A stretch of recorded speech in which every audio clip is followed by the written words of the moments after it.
TR சொன்ன கூடா நட்பு விஷக்கிருமி யார்? பீப் சாங் பத்தின அடுத்த கட்ட நாடகத்தை நிறைவேற்ற தயாராயிட்டாங்க. காலையில தொலைக்காட்சி ஒண்ணுக்கு சிம்பு ஒரு பக்கம் பேட்டி அளிக்க, மறுபக்கம் சிம்புவோட அப்பாவான டி ராஜேந்தர் அவருக்கு சொந்தமான இணையதளத்துல ஒரு வீடியோ அறிவிப்பை வெளியிடுறாரு.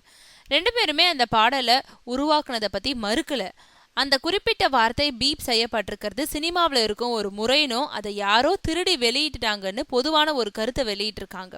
டிஆரோட வீடியோ அறிவிப்புல கூடா நட்பு இருந்திருக்க கூடாதுன்னு தெரிவிச்சிருக்காரு.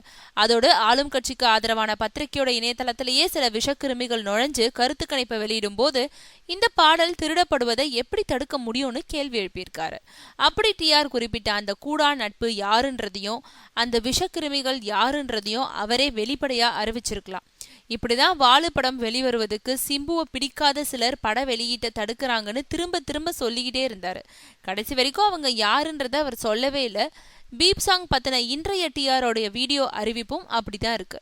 திருடி வெளியிட்டதுதான் தப்பு, அந்த பாடலை உருவாக்குனது தப்பு இல்லைன்ற கோணத்திலேயே அவருடைய அறிவிப்பும் சிம்புவோட பேட்டியும் இருக்கிறது தான் ஆச்சரியத்தை ஏற்படுத்துறதா இருக்கு.